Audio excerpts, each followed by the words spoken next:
Preparen el camino del Señor, allanen sus senderos, todos verán la salvación de Dios. El Señor esté con ustedes. Lectura del Santo Evangelio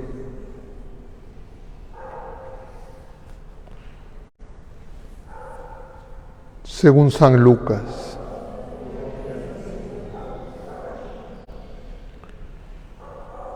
Cuando los mensajeros de Juan Bautista se fueron, Jesús se puso a hablar a la gente acerca de Juan, que salieron a contemplar en el desierto, una caña sacudida por el viento, o que salieron a ver un hombre vestido lujosamente. Los que se visten con lujo y viven entre placeres están en los palacios. Entonces, ¿qué salieron a ver?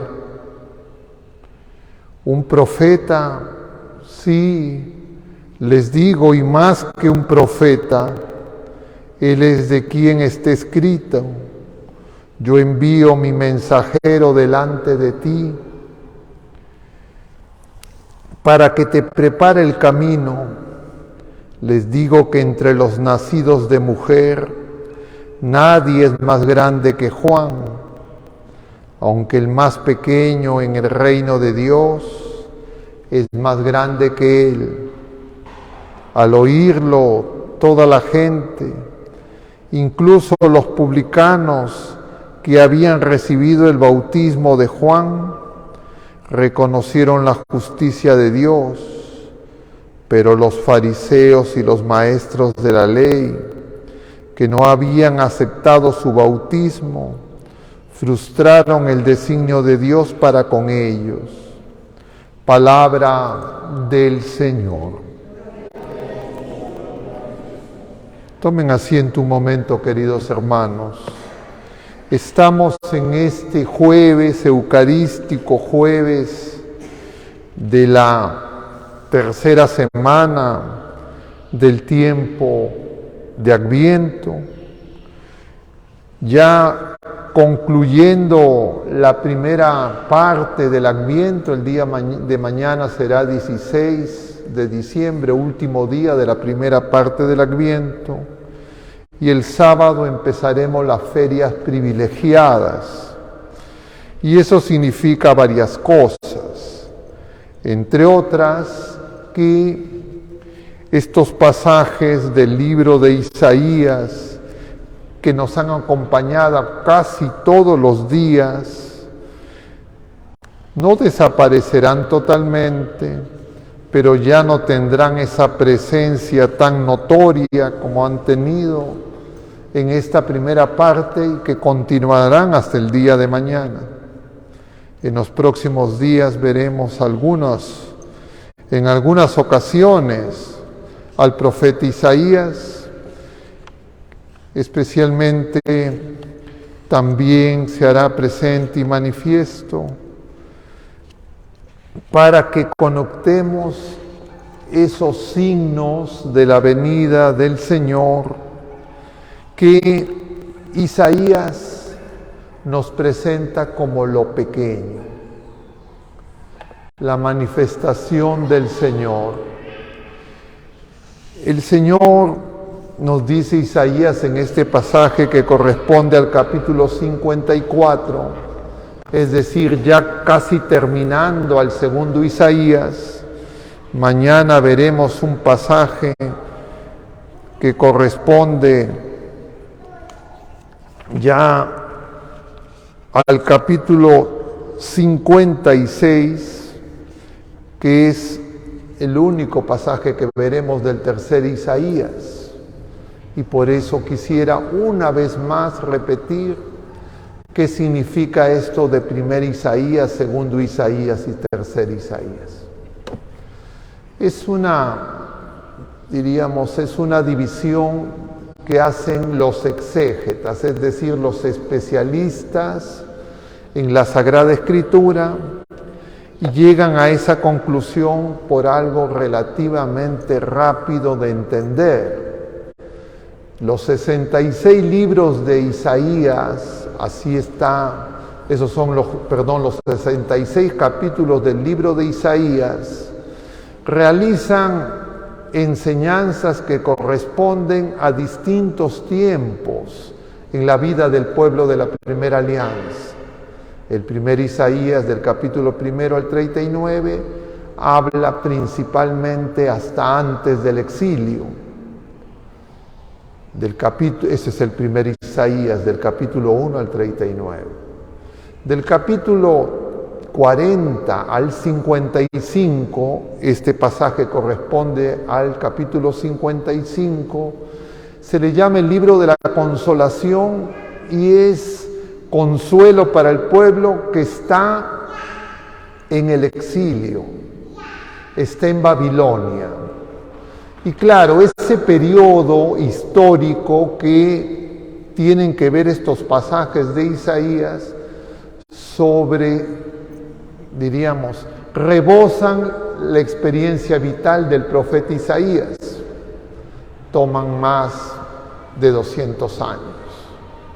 Entonces, la conclusión lógica es: no solo fue un solo hombre, Isaías, sino fue una comunidad que se formó alrededor de Isaías, pero que mantiene el mismo estilo, la misma enseñanza, tienen muchas cosas en común, y por eso es que los exégetas proponen que haya un primer Isaías, un segundo Isaías y un tercer Isaías.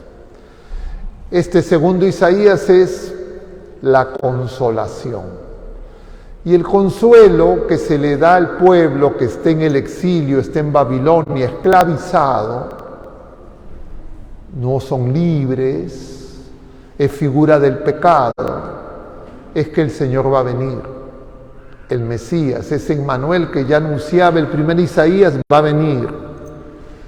Y relacionan en común con otros profetas antes de Isaías al pueblo con una mujer.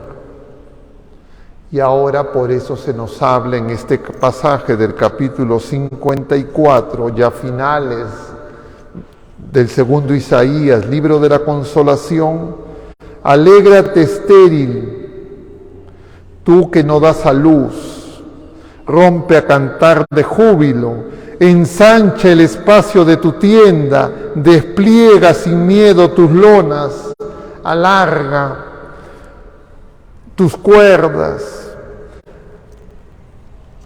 hinca tus estacas. Es decir, lo que invites a salir de esa mirada encerrada en nosotros mismos, encerrada en lo que alcanzamos nosotros a entender y a comprender con la sola razón humana, con nuestros miedos y pasiones y apetitos desordenados, y a que tengamos una nueva mirada, que es la que trae el tiempo nuevo, que es el tiempo, el Kairos, con la venida del Señor, que viene, como ya lo decía Oseas. Oseas se usaba ya antes que Isaías, la relación entre el pueblo y Dios, como la relación entre un varón y una mujer enamorados. También lo usa el Cantar de los Cantares. Y entonces, esa mujer que no ha sido fiel, no ha perdido la fidelidad del amor del esposo. Y el esposo sale a su encuentro. Oseas dirá: la llevé al desierto, y en el desierto te hablé. El desierto es figura del éxodo, de la salida de Egipto, de la purificación. Hace referencia a muchos profetas, pero de manera más patente a Juan Bautista, que se fue a predicar al desierto. Se fue a predicar donde no había gente, no había nadie vivía ahí. Se fue donde no habían criaturas humanas. Y las criaturas humanas fueron a ver a Juan Bautista. Pero, como vemos ahora en el Evangelio, el Señor les dice que fueron a ver, porque mucha gente fue a ver a Juan Bautista. Claro, iban, conocían algo, entendían algo de lo que decían las profecías, y muchos creían que Juan Bautista era el Mesías. Y entonces iban a ver a Juan Bautista, y Juan Bautista anunciaba, como hemos visto los 2 últimos domingos, el bautismo de conversión, el bautismo de agua. Y en estos últimos días, en estas últimas horas de la primera parte del Adviento, por eso se nos insiste en la conversión. Porque muchas veces nosotros creemos equivocadamente que los que tienen que convertirse son los otros, son otras personas. Nosotros podemos creer que nosotros no necesitamos conversión, que nosotros ya estamos convertidos, que nosotros estamos con el Señor, que nosotros le somos fieles. Y eso no es verdad. No es verdad para ninguna criatura humana. Hay una sola excepción, nuestra Madre Santísima, que en virtud y mérito de su misión singular fue preservada. Pero este elogio del Señor a Juan, no hay nadie nacido de mujer más que Juan, de alguna manera tiene que ver con esa lucha, esa tenacidad para mantener la fidelidad al Señor. Pero ese esfuerzo humano no alcanza, porque el Señor nos visita, viene a nosotros, no por nuestros esfuerzos humanos, viene gratuitamente, viene por gracia. Y por eso es que es necesaria la figura de María, es necesaria la figura de recibir más que hacer. Y por eso el Señor refiere que el más pequeño es más grande que Juan. No es un desprecio a Juan, sino es una llamada a lo que Juan mismo también dirá, capítulo 3 de San Juan, cuando los apóstoles antes de la prisión de Juan, mejor los discípulos de Juan antes de la prisión de Juan, de alguna manera hacen una referencia similar a la que va a hacer Josué con Moisés en el Éxodo. Josué se siente celoso, entre comillas quiere cuidar a Moisés porque le ha parecido competencia. Hay otros profetas, pero Moisés le dice, no, todo mi pueblo tendría que ser profeta. Pero ¿qué ocurre? Que Juan también recibe un comentario parecido. A ese a quien tú bautizaste también está bautizando y la gente se está yendo con él. Y entonces Juan les dice, conviene que él crezca y que yo disminuya. Para acoger al Señor nos tenemos que hacer pequeños, pero no niños malcriados y traviesos, engreídos por sus madres que no saben cómo criar a sus hijos, sino niños pequeños, no de edad, no de estatura, sino humildes. Y la humildad es muy difícil de conseguir cuando nosotros no buscamos la conversión. Y a la inversa, si yo no tengo humildad, voy a creer que los que necesitan más conversión que yo son los otros. Están muy relacionadas. Porque cuando yo creo que ya sé todo, ya entiendo todo y simplemente estoy dejando que, entre comillas, pase el tiempo para alcanzar el premio, no entendí nada. No entendí nada y me voy a sorprender de esa manera totalmente siempre novedosa del obrar de Dios. Y entonces el camino de la conversión que se nos propone en este Adviento, que no es igual a la conversión que se propone en Cuaresma, no en el sentido de acercarnos al Señor, sino de los pasos a dar, empieza por eso con Isaías, que va avanzando a lo largo de estos 3 Isaías, y que pasa por el desierto del exilio, que figura del pecado, pero que llama a la esperanza de la fidelidad en Dios, de la fidelidad de Dios. No es la esperanza en mi acción. Y Juan llamó a la esperanza de una manera tan dura que mucha gente lo rechazó.